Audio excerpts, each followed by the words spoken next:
In the previous chapter, you learned about the concept, or the elements, that form the basic building blocks for your shows. In this chapter, you'll learn about the tools used to create and manage these elements.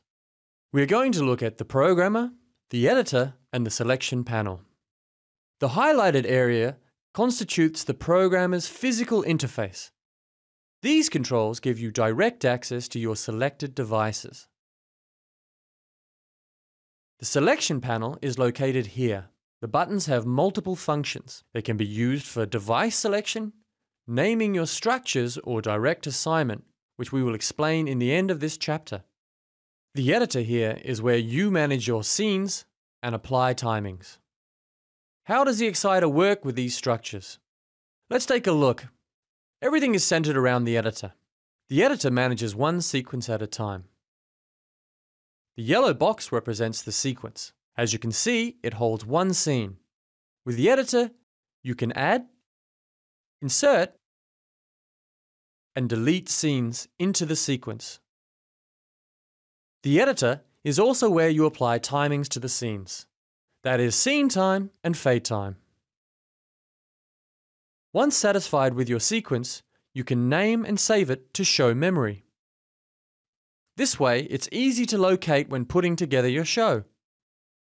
When programming, you can either program a single scene and store it as a background scene, or a preset, or you can add multiple scenes and store it as a sequence. We haven't mentioned presets before, but briefly said they are a handy feature for those who need to adapt the same show for many locations. Presets are covered in details in the warp speed section. The editor is also invoked if you want to edit items already in show memory. The only thing we need now is to see how scenes are actually created. This is where the programmer and selection comes in. When you start the editor from scratch, it's empty. To make a scene, you need to specify the fixtures comprising the scene. That's done via the selection panel. Once you have selected your fixtures, they get loaded into the programmer, ready to be manipulated directly via the faders. The second you select one or more fixtures, Xciter will make a lookup of the names of the fixtures' control channels and display them in the fader display. To access all channels, use the jog wheel. Once satisfied with the look of your scene, we store it to the editor memory. Once the editor memory is non-empty, the scene counter will increment. If you have more than one scene in your sequence, only the current scene is being output and editable in the programmer. The current scene is indicated by this number. This current scene is important to understand. If you make some changes in the programmer, the option you get is centered around this current scene. The three options you get having changed some parameters in the programmer are these. Either you can update the scenes in the editor with the changes you just made. To update, you simply press Store.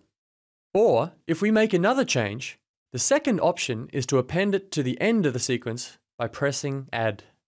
If we make another small adjustment to the scene, our third option is to insert the scene just before the current scene. We have now 3 scenes in our sequence. When navigating back and forth, the programmer will automatically grab a copy of the current scene from the editor. If you make changes in the programmer, remember that you make changes to a copy that only resides in the programmer. This means that you will have the same 3 options of adding, inserting, or updating the editor's sequence as explained before. By default, Xciter updates a scene if you navigate to another scene. This way you never lose your changes. When you adjust the values in the programmer, the values are put in something called the active layer. The active layer is what you see in the fader display. The active layer values are mirrored in something called the inactive layer, which is hidden from you. So what's the purpose of having 2 layers with the same information? You'll see this in a second. First, you'll have to know that the information of these layers are both output to the DMX link. The only difference between them is that the active layer has a higher priority. In the following example, you'll see the benefit of having 2 layers when programming. Let's say we want to program a scene that only affects pan and tilt. But how do you adjust pan and tilt if you can't see the lights? Layers are the solution for this. This is a schematic presentation of the programmer. Imagine that we have already selected the appropriate fixtures. To see the beams of the fixtures, we put the dimmer at full and open the shutter. And here comes the trick. When we press the clear button, the active layer is cleared. But remember that both layers are output to the link. This means that we can still see the beam when we adjust pan and tilt settings.